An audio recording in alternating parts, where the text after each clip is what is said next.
ఒకరోజు ఒక సహోదరుడు ఫోన్ చేశాడు. నా నాకు పెళ్ళి 5 months అవుతుందన్నా. పెళ్ళి కంచి భయంకరంగా నా భార్య బాధిస్తుందన్నా.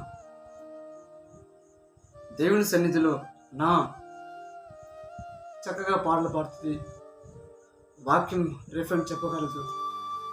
కానీ ఇంటికి వస్తే నా పని చేయదన్నా. పని చెప్తే ఎదురు మాడుతున్నా. దేవుని సన్నిధిలో భక్తిరాలుగా జీవిస్తుంది. ఇంటికి వస్తే సాతాను బిడ్డగా జీవిస్తానా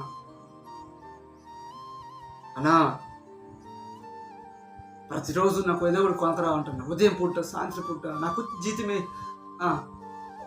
కొద్దిపాటి జీతం అన్నా. ఉదయం సాయంత్రం ఖచ్చితంగా నువ్వు తేవాల్సిందే, తేకుంటే ఆ రోజు పంచాయతీ అన్నా. మా ఇంటికాడ 10 రోజులు ఉంటే అమ్మగారి ఇంటికాడ 20 రోజులు ఉంటుందన్నా. పెళ్ళి 5 months అవుతుందన్నా. కానీ 5 నెలల పేరు మీద నెల 15 రోజులు నాతో ఉండదన్నా. మిగతా రోజులన్నీ నా తల్లిగారి ఇంటికాడ అన్నా. ఒకరోజు వాళ్ళ బాగాలేంటది, ఒకరోజు మరొక వ్యక్తి బాగాలేంటది, తర్వాత నాకు బాగాలేంటది చెప్పి అంటదన్నా.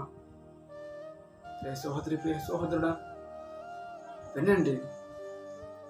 భర్త తాగబోతు కావచ్చు, తిరుగుబోతు కావచ్చు, ఇష్టానుసారం జీవించే వ్యక్తి కావచ్చు, ఇష్టానుసారం బ్రతికే వ్యక్తి కావచ్చు. కానీ నువ్వు క్రైస్తవురాలుగా నువ్వు చేయవలసింది ఏం తెలుసా? ప్రార్థించటం. ఆ సహోదరు అంటున్నాడు, అన్నా చర్చిలో అద్భుతంగా పాటలు పాడుతుంది, అద్భుతంగా వాక్యం చెబుతుంది, అద్భుతంగా దేవుని స్తుతిస్తుంది. కానీ ఇంటికి వస్తే భర్తకు ఎదురు మాడుతుందన్నా, నాకు ఎదురు మాడుతుందన్నా.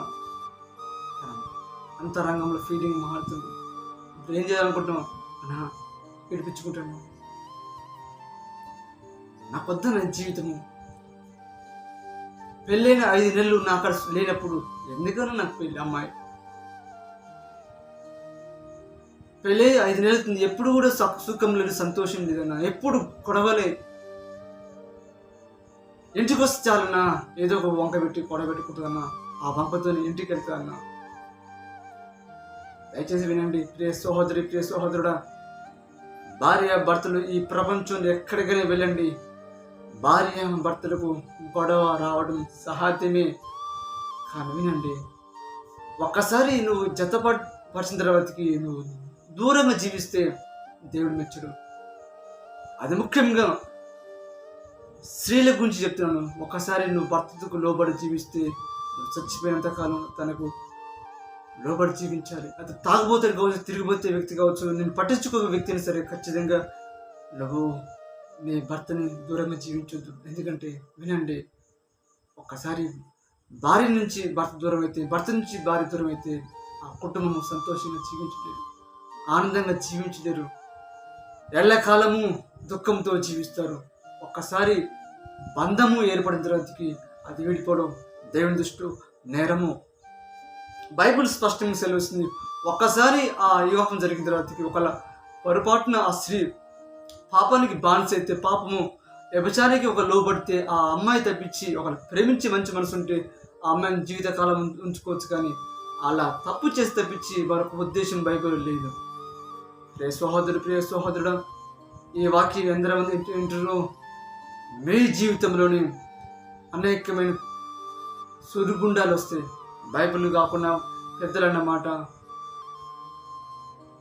ఈ ప్రపంచంలో సముద్రం ఈగొద్ది ఒడ్డుకు చేర్చొచ్చాను, కానీ సంవత్సరాల జీవితము సచ్చినాక ఈగలేవండి. ఎందుకంటే రోజు ఇంటర్వ్యూ చూశాను, సుమారు 70 నుంచి 80 ఏళ్ళు ఉంటాయి వాళ్ళు.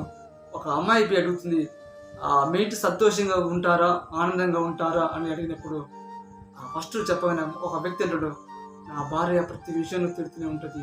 ఇక నా భార్య తిడుతుంది కానీ ఈయన చెప్పలేడు, ఈయన భార్య అసలు కొట్టేస్తుంది. దయచేసి వినండి, భార్య భర్తలు ఇంకా సాధ్యంగా కూడా రావడం కామనే. కానీ నువ్వు తల్లిగారింటికి మాటిపోవడం అది తప్పు. నువ్వు నీ భర్త ఇంటి ఉండి నువ్వు సాధించాలి, కానీ భర్త దూరంగా వెళ్ళి సాధించడం అది దేవుని దృష్టిలో అది బహు ఘోరమైన పాపం. దయచేసి వినండి, పాపను పరుగు తీయకుండా దేవుని సన్నిధిని, దేవుని మందిరాన్ని ప్రేమించే వ్యక్తిరాలుగా జీవిస్తామని చెప్పి దేవుడు నీ కాంచి కోరుకుంటూ, ఈ రోజే నీ పాపను క్షమించబడి దేవుని ఒప్పుకుని సన్నిధిలో ఒప్పుకున్నట్లయితే దేవుడు ఏకరీతిగా ఇద్దరిని జీవిత కాలమంతయు శ్రమల గుండంగా ఆనందంగా సంతోషంగా జీవించే ఆ జీవితం దేవుడు నీకు ఇస్తాడని కోరుకుంటున్నాను.